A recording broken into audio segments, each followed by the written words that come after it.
they were able to continue on for a long time in war against farmers, and the samurai from the Japanese were being defeated by simple farmers because of martial arts. It was a revolutionary time. The Japanese found out, obviously they're getting beaten, their trained samurai henchmen were being destroyed. They didn't know why, so they found out this because of this martial art. And they actually kidnapped multiple martial art masters and forced them to teach their martial art to the Japanese. The Japanese were gullible enough to think that the Okinawans would teach them the full forms and the full aspects of martial arts, and they didn't. They didn't want the Japanese to know their martial art, their secrets, their traditions, because if they did, they would be able to easily defeat them. So they taught them the wrong things. They taught them, misconstrued the abilities. They told them that certain moves were as simple as a down block was to block a down kick. Okay, which is not. In most Okinawan traditional styles, they teach a down block as much more than just a down block. But in most Japanese styles, a down block is simply a down block to block a kick. Things like that. They diluted the martial art that they taught them to prevent themselves from being destroyed themselves. Okay, the Japanese took it and more developed the style of karate and kung fu to what we traditionally know today, unless you actually are able to find an Okinawan style. They were able to then defeat Okinawa using this and just sheer numbers and tactical force, because Okinawa is a very small island outside of Japan, which is why today Japanese tradition, Okinawa is now part of Japan. Now, in the war, the United States went to Japan to fight and had bases there, and while they were there, they saw the fighting styles of Japanese and started noticing the trends and how they were so much different than Western boxing, and that they used feet and they were more agile, able to do more things than boxing practitioners could.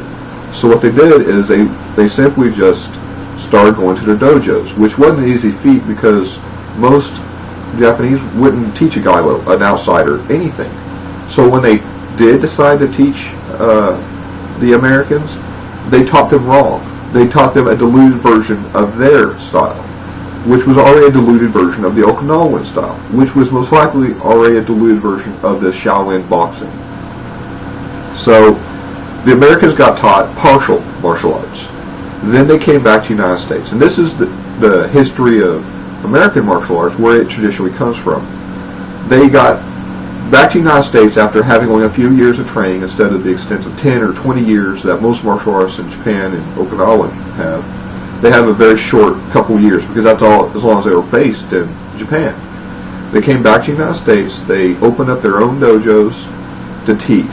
They then developed and continued on, just as the Japanese and the Okinawans did, developing new techniques. So it has grown, but it's still, today's day and age, we cannot even imagine what the original Shaolin boxing was, or the original Okinawan styles.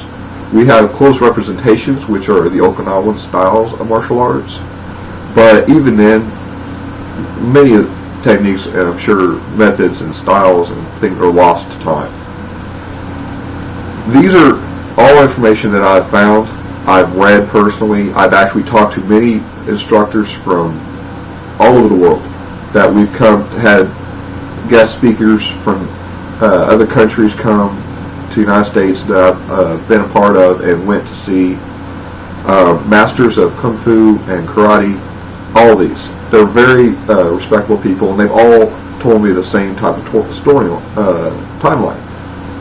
The differences are, most believe that there were martial arts that were believed to before the Indian that came to Okinawa, which there has to have been because where he learned it. But there's many stories out there about it, Shaolin monks, and how there were other styles and brought in.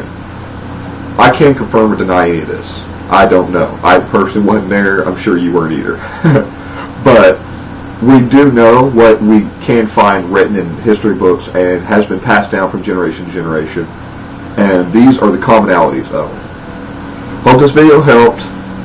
Please read the Babishi. It has wonderful information in it, and if you ever wanted to know anything about martial arts or the history of the Shaolin monks, it has a lot of good information. Thanks for watching my video.